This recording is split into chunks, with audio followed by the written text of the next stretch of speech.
Assalamu alaikum dear students and dear viewers. Today our topic of discussion is very important, that is Indian political system, Constituent Assembly debates. This is basically the multidisciplinary course by the University of Kashmir for UG first semester students. दोस्तों, जैसा आप जानते हैं कि political science का जो major और minor subject है पॉलिटिकल साइंस, उसके ऊपर हमने एक लेक्चर सीरीज शुरू की है और यूनिट फर्स्ट में जितने भी टॉपिक्स हैं वो ऑलमोस्ट सारे हमने कवर किए हैं। तो अब इसके बाद हम आएंगे मल्टी डिसिप्लिनरी कोर्स के ऊपर, क्योंकि जिन स्टूडेंट्स ने पॉलिटिकल साइंस लिया है एज मल्टी डिसिप्लिनरी, उसमें आर्ट्स वाले भी आते हैं, मेडिकल वाले भी आते हैं, नॉन मेडिकल और कॉमर्स वाले भी। तो मल्टी डिसिप्लिनरी जो है that is Indian political system.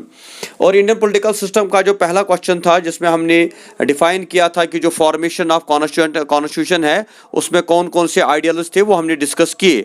अब जो दूसरा टॉपिक उसमें बड़ा इंपॉर्टेंट टॉपिक है that is constituent assembly debates. Constituent assembly यानी जो कॉन्स्टिट्यूशन ऑफ इंडिया के लिए कॉन्स्टिट्यूएंट असेंबली बनाई गई थी, तो उसके वो कौन कौन से डिबेट्स उसमें हुए, वो कैसे बनी, क्या उसका काम था, इसके ऊपर हमें बात करनी है। तो इससे पहले कि हम इस लेक्चर को आगे डिस्कस करें, मैं आपको बताना चाहूँगा कि आप इस वक्त राकिब ज़िया की यूट्यूब चैनल के ऊपर है, जो जम्मू कश्मीर की सिर्फ वाहिद एक एजुकेशन चैनल है जो डिफरेंट टॉपिक्स के ऊपर, डिफरेंट क्लासेस के ऊपर जो है लेक्चर्स प्रोवाइड करती है। साथ ही जो स्टडी मटेरियल है या जो बाकी एजुकेशन रिलेटेड वीडियोज़ होते हैं वो भी इस चैनल के ऊपर आपको मिल जाएंगे।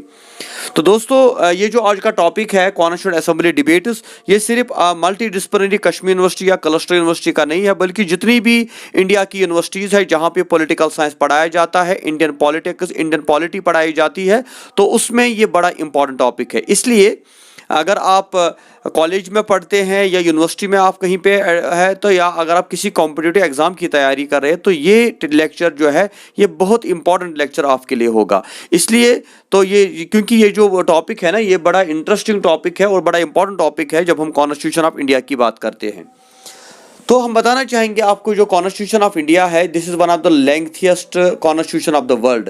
ये दुनिया की सबसे बड़ी कॉन्स्टिट्यूशन है जिसमें 395 आर्टिकल्स है और आज उससे ज़्यादा भी आर्टिकल्स है।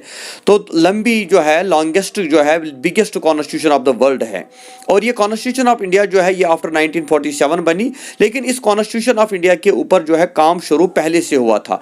तो आज हमें वही देखना है कि जो कॉन्स्टिट्यूशन ऑफ इंडिया है उसको बनाने के लिए किस असेंबली को बनाया गया था, उसका नाम क्या था। तो उसका नाम था कॉन्स्टिट्यूएंट असेंबली, यानी वो असेंबली जो कॉन्स्टिट्यूशन ऑफ इंडिया को बनाएगी। तो ये बेसिकली 1934 में क्या हुआ, the idea was put forth by M N Roy. एक एम एन रॉय एक फ्रीडम फाइटर थे इंडिया में, तो उन्होंने 1934 में एक आइडिया दिया था, कहा कि हमें हिंदुस्तान के लिए अपनी एक अलग कॉन्स्टिट्यूशन चाहिए जिसके लिए अंग्रेजों को काम करना चाहिए। और बाद में 1935 यानी एक साल के बाद इंडियन नेशनल कांग्रेस ने ऑफिशियली डिमांड की constituent assembly for India so that we can frame our constitution of India. तो बाद में जो इंडियन नेशनल कांग्रेस जो यहाँ की सबसे बड़ी पॉलिटिकल पार्टी थी, तो 1935 में उन्होंने जो है ऑफिशियली ये डिमांड की कि हाँ, अंग्रेजों से कहा कि हिंदुस्तान में जो है कॉन्स्टिट्यूशन बनानी है और उसके लिए हम चाहते हैं कि आप एक कॉन्स्टिट्यूएंट असेंबली को बनाएं। और उसके बाद क्या हुआ, गवर्नमेंट ऑफ इंडिया एक्ट 1935 पास हुआ। और ये गवर्नमेंट ऑफ इंडिया 1935 जो था, इसमें फेडरेशन का कंसेप्ट आया, यानी कहा गया कि जो इंडिया है, इंडिया इज अ फेडरेशन, क्योंकि यहाँ पर डिफरेंट जो है थे स्टेट्स थी। एक एरिया होता था जिसको बोलते प्रिंसली स्टेट, और दूसरा एरिया जो था that was directly controlled by the Britishers. तो फेडरेशन का कंसेप्ट 1935 में आया। हालांकि 1935 में बहुत सारी चीज़ें आई, दयार्ची का कंसेप्ट आया और बाकी सारी चीज़ें आई, लेकिन इसको इसीलिए हम मिनी कॉन्स्टिट्यूशन भी कहा जाता है, क्योंकि जो 1935 में जो प्रोविजंस अंग्रेजों ने पास किए थे वो बाद में पार्ट ऑफ इंडियन कॉन्स्टिट्यूशन बने। जब हम देखेंगे ना sources of constitution of India कि इंडियन कॉन्स्टिट्यूशन को हमने कहाँ से बारो किया, तो उसमें गवर्नमेंट ऑफ इंडिया एक्ट 1935 जो है ये बड़ा इंपॉर्टेंट एक्ट आता है। तो इसलिए हम जब आगे बढ़ते हैं 1935 के बाद जो है ये डिमांड जो है कंटिन्यू रहती है, और बाद में जो है ब्रिटिश गवर्नमेंट भी इस बात को रियलाइज करती है कि हमें अब हिंदुस्तान के लिए कॉन्स्टिट्यूएंट असेंबली को बनाना चाहिए। और उसके लिए जो है बाकी जो प्रोसीजर है वो हम आपको बताएंगे, लेकिन उससे पहले मैं आपको बताऊंगा कि अगर आपने अभी तक हमारे चैनल को सब्सक्राइब नहीं किया है, इसको सब्सक्राइब कीजिए, लाइक कीजिए, शेयर कीजिए, और साथ ही जो बेल आइकन है उसको भी दबा दीजिए ताकि वक्त पे आपको जो है ये टॉपिक्स मिल जाए। तो मैं चाहूंगा कि आप अपने पास पेन और कॉपी रखें ताकि जो इंपॉर्टेंट पॉइंट्स है वो आप साथ साथ नोट करते जाएं। तो आपको मैंने अभी तक बताया कि जो कॉन्स्टिट्यूंट असेंबली थी इसकी डिमांड जो है इंडियन नेशनल कांग्रेस ने की थी, और बाद में जब अंग्रेजों ने इस डिमांड को एक्सेप्ट किया तो फिर उसके बाद कैबिनेट मिशन प्लान आता है। 1946 में कैबिनेट मिशन प्लान आता है और जिसमें कहा जाता है कि हाँ, कॉन्स्टिट्यूशन ऑफ इंडिया के लिए हमें कॉन्स्टिट्यूंट असेंबली का इलेक्शन करवाना है। तो under this plan constituent assembly was formed in November 1946। तो नवंबर 46 में क्या होता है, एक इलेक्शन हो जाता है जिसमें कॉन्स्टिट्यूंट असेंबली बनाई जाती है। तो ये कॉन्स्टिट्यूंट असेंबली का जो बेसिकली इलेक्शन था ये इनडायरेक्ट इलेक्शन होता है। इसमें क्या होता है, जो ब्रिटिश इंडिया है और जो प्रिंसली स्टेट्स है दोनों को जो है पार्टिसिपेट करने का राइट मिलता है। तो बेसिकली क्या होता है कि टोटल स्ट्रेंथ जो कॉन्स्टिट्यूंट असेंबली की थी दैट वाज 389। तो 389 मेंबर्स थे कॉन्स्टिट्यूंट असेंबली में, और उसमें से 296 थे फ्रॉम ब्रिटिश इंडिया और 93 थे फ्रॉम प्रिंसली स्टेट्स। तो जो ब्रिटिश इंडिया था वहां से 296 थे और जो प्रिंसली स्टेट्स थी 93 वहां से थी। तो आपको बता दें कि 1947 से पहले इंडिया में क्या होता था, प्रिंसली स्टेट्स थी। मोर देन 600 प्रिंसली स्टेट्स थी जिसमें जम्मू कश्मीर भी एक प्रिंसली स्टेट हुआ करता था। और ब्रिटिश इंडिया का मतलब होता था जो बम्बई, दिल्ली, कलकत्ता बड़े बड़े शहर थे ना वो अंग्रेज डायरेक्टली कंट्रोल करते थे। इसलिए दोनों को रिप्रेजेंटेशन मिली, 296 from British India, 93 from princely states, और उसके बाद 389 का टोटल बना। लेकिन उसके बाद क्या होता है, इसमें इंडियन नेशनल कांग्रेस के 208 थे और मुस्लिम कॉन्फ्रेंस के 73 थे। लेकिन बाद में क्या हुआ, जो मुसलमान थे ना, जो मुस्लिम लीग थी, मुस्लिम लीग ने सेपरेशन की बात की, तो उस वजह से ये जो है पार्टीशन हुआ, और पार्टीशन के बाद इसमें सिर्फ 299 मेंबर्स रहे क्योंकि 284 ने रिजाइन किया। ये आपको बताना जरूरी है। इसमें आप ये भी याद रखें कि जो बलूचिस्तान है वहां से भी एक रिप्रेजेंटेटिव था, उनको भी ये रिप्रेजेंटेशन वहां पे मिली थी। तो इसके बाद क्या होता है, जब इंडियन इंडिपेंडेंस एक्ट 1947 पास होता है जिसमें पाकिस्तान बन जाता है और इंडिया बन जाता है, उसके बाद कॉन्स्टिट्यूशन ऑफ इंडिया में फिर से काम शुरू हो जाता है।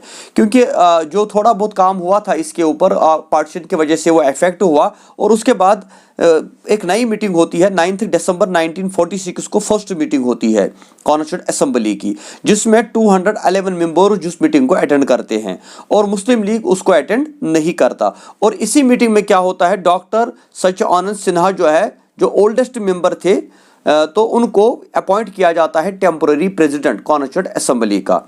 But after 2 days, 11th December 1946, Dr. Rajendra Prasad was appointed permanent president of Constituent Assembly.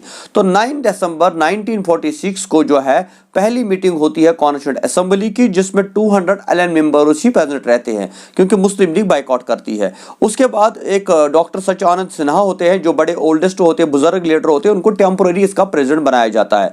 But after 2 days क्या होता है, 11 दिसंबर एक परमानेंट डॉक्टर राजेंद्र प्रसाद को बनाया जाता है permanent president of constituent assembly.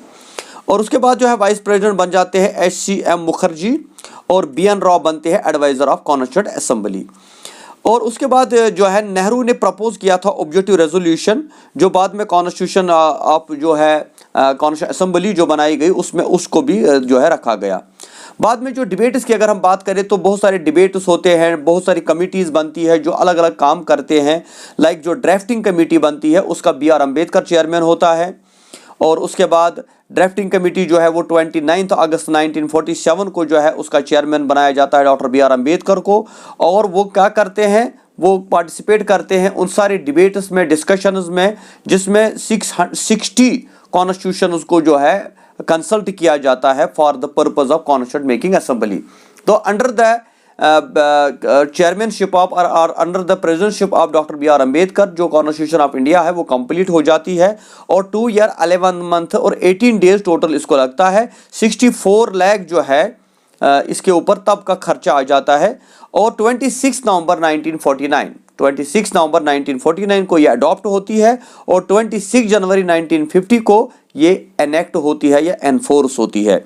ये डेट क्यों चुना जाता है, अगर 26 जनवरी 1949 को ये तैयार हो गई थी तो फिर हमने 26 जनवरी 1950 का क्यों वेट किया, क्योंकि बेसिकली 1930 में स्वराज हमने मनाया था हिंदुस्तान में आज़ादी का दिन 26 जनवरी को, तो इसीलिए इस दिन का वेट किया गया। दैट इज वाई 26 जनवरी जो है every year is celebrated as Republic Day, क्योंकि इस दिन हमें अपनी कॉन्स्टिट्यूशन मिल गई थी। तो इस तरह से ये कॉन्स्टिट्यूंट असेंबली का जो इजलास होता है, इसके जो डिस्कशन डिबेट मीटिंग्स होती है, ये सारा प्रोसेस चलता है। और बाद में जब कॉन्स्टिट्यूशन ऑफ इंडिया तैयार हो जाती है तो उसके बाद इस कॉन्स्टिट्यूशन ऑफ इंडिया में 395 आर्टिकल्स थे, जो अब बढ़ के जो है 400 से भी क्रॉस हो चुके हैं। तो अब ये कॉन्स्टिट्यूशन ऑफ इंडिया जो हमारे पास इस वक्त है, इसमें क्या फीचर्स है, कौन से आर्टिकल्स है, कौन से प्रोविजंस है, वो आगे आने वाले जो लेक्चर्स है उनमें हम डिस्कस करेंगे। लेकिन यहाँ आपको बता दें कि जो कॉन्स्टिट्यूशन मेकिंग प्रोसेस था, ये बड़ा डिफिकल्ट प्रोसेस था, because it took us almost 3 years. कम से कम इसको बनाने में 3 साल लगे, क्योंकि बीच में पार्टीशन आ गया, फिर पाकिस्तान की अलग कॉन्स्टिट्यूशन असेंबली, हिंदुस्तान की अलग कॉन्स्टिट्यूशन असेंबली बनी, और बाद में जो है आज़ादी के बाद इस पे जो है बाद में शुरू काम हुआ। और ये सारा क्रेडिट जाता है डॉक्टर BR अम्बेडकर को, जिसको हम फादर ऑफ इंडियन कॉन्स्टिट्यूशन भी मानते हैं। तो हमें उम्मीद है कि आपको ये थोड़ा कंसेप्ट जो है वो क्लियर हुआ होगा, और अगर और कोई कंफ्यूजन है तो आप हमारे साथ उनको शेयर कर सकते हैं। इंशाल्लाह आगे भी ये लेक्चर्स कंटिन्यू रहेंगे। इसके बाद हम features of constitution of India या बाकी जो टॉपिक्स इसमें सिलेबस में दिए गए हैं उनके ऊपर भी लेक्चर सीरीज बनाएंगे। तो आपको ये लेक्चर कैसा लगा, आपने कैसा महसूस किया? अगर आपको कोई क्वेश्चन है, कोई क्वेरी है, तो आप डायरेक्टली हमारे व्हाट्सएप ग्रुप पे ज्वाइन करके वो पूछ सकते हैं। हमने डायरेक्ट जो है नीचे जो लिंक दिया है, डिस्क्रिप्शन में लिंक दिया है, टेलीग्राम का लिंक भी दिया है, फेसबुक का लिंक भी दिया है, और व्हाट्सएप ग्रुप जो है उनके भी लिंक्स दिए हैं, ताकि उसके ऊपर आप ज्वाइन करें। अगर आप कश्मीर यूनिवर्सिटी में है, क्लस्टर यूनिवर्सिटी में है या जम्मू यूनिवर्सिटी में है, तो वहाँ पर आपको वो लेक्चर प्रोवाइड किए जाएंगे। लेकिन मेरी आपसे ये गुजारिश है कि आप इन लेक्चर्स को कम से कम 1-2 बार ज़रूर देखें, ताकि जो है ये आपके क्वेश्चन कन्फ्यूजन क्लियर हो जाए, और साथ ही हमें भी पता लगेगा कितने बच्चे इसमें इंटरेस्टेड है। क्योंकि जब व्यू बढ़ती है, जब लोग देखते हैं, तो हमारा भी इंटरेस्ट डेवलप हो जाता है, और हम भी अपना सब काम छोड़ के जो है आपके लिए लेक्चर फिर बनाते हैं। Thank you very much. खुदा हाफिज। तो मैं चाहूंगा कि आप अपने पास पेन और कॉपी रखें, ताकि जो इंपॉर्टेंट पॉइंट्स है वो आप साथ साथ नोट करते जाएं। तो आपको मैंने अभी तक बताया कि जो कॉन्स्टिट्यूंट असेंबली थी, इसकी डिमांड जो है इंडियन नेशनल कांग्रेस ने की थी, और बाद में जब अंग्रेजों ने इस डिमांड को एक्सेप्ट किया, तो फिर उसके बाद कैबिनेट मिशन प्लान आता है। 1946 में कैबिनेट मिशन प्लान आता है, और जिसमें कहा जाता है कि हाँ, कॉन्स्टिट्यूशन ऑफ इंडिया के लिए हमें कॉन्स्टिट्यूंट असेंबली का इलेक्शन करवाना है। तो under this plan constituent assembly was formed in November 1946। तो नवंबर 46 में क्या होता है, एक इलेक्शन हो जाता है जिसमें कॉन्स्टिट्यूंट असेंबली बनाई जाती है। तो ये कॉन्स्टिट्यूंट असेंबली का जो बेसिकली इलेक्शन था, ये इनडायरेक्ट इलेक्शन होता है। इसमें क्या होता है, जो ब्रिटिश इंडिया है और जो प्रिंसली स्टेट्स है, दोनों को जो है पार्टिसिपेट करने का राइट मिलता है। तो बेसिकली क्या होता है कि टोटल स्ट्रेंथ जो कॉन्स्टिट्यूंट असेंबली की थी, दैट वाज 389।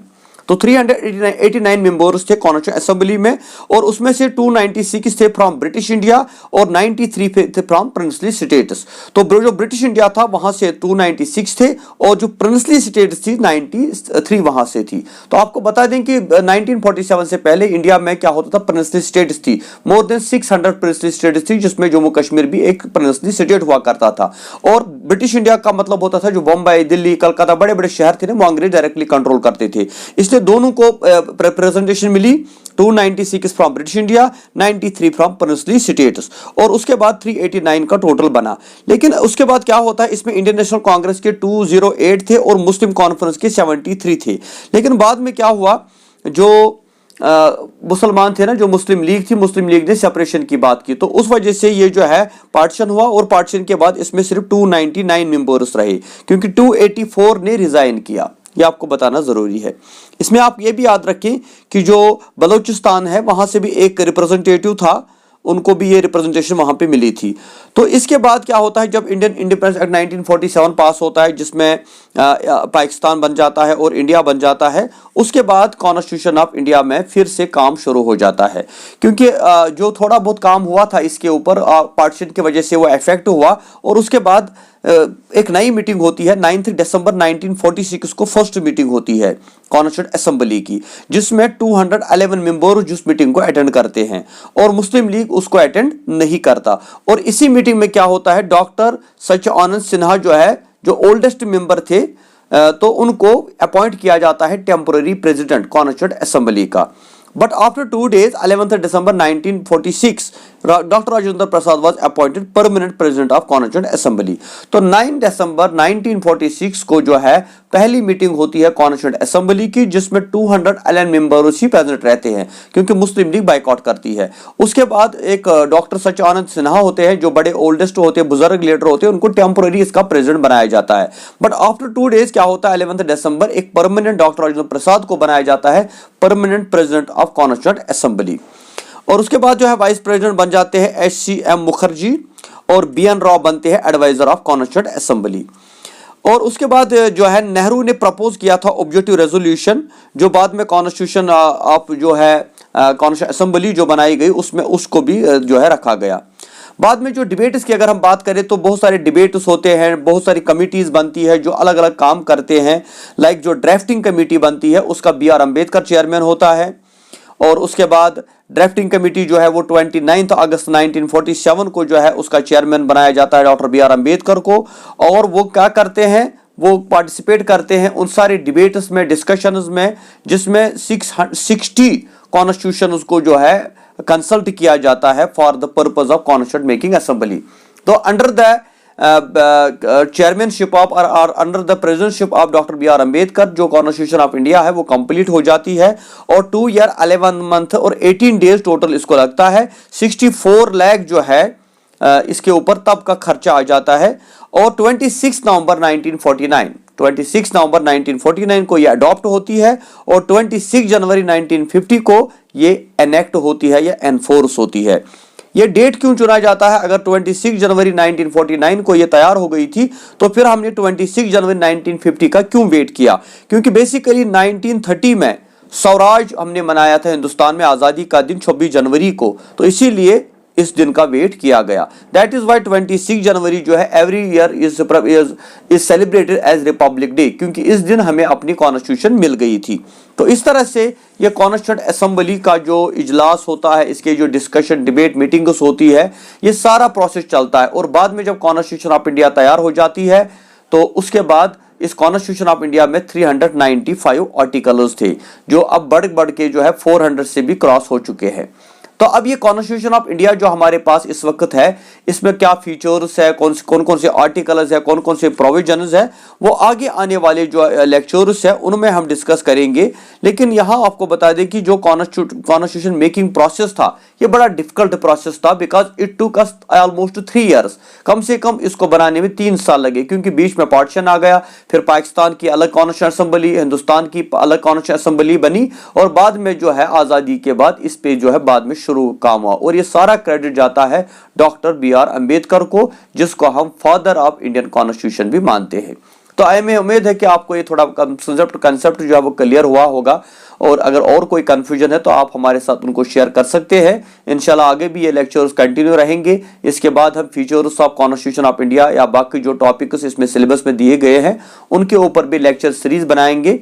तो आपको ये लेक्चर कैसा लगा, आपने कैसा महसूस किया? अगर आपको कोई क्वेश्चन है, कोई क्वेरी है, तो आप डायरेक्टली हमारे व्हाट्सएप ग्रुप पे ज्वाइन करके वो पूछ सकते हैं। हमने डायरेक्ट जो है नीचे जो लिंक दिया है, डिस्क्रिप्शन में लिंक दिया है, टेलीग्राम का लिंक भी दिया है, फेसबुक का लिंक भी दिया है, और व्हाट्सएप ग्रुप जो है उनके भी लिंक्स दिए हैं, ताकि उसके ऊपर आप ज्वाइन करें। अगर आप कश्मीर यूनिवर्सिटी में है, क्लस्टर यूनिवर्सिटी में है या जम्मू यूनिवर्सिटी में है, तो वहाँ पे आपको वो लेक्चर प्रोवाइड किए जाएंगे।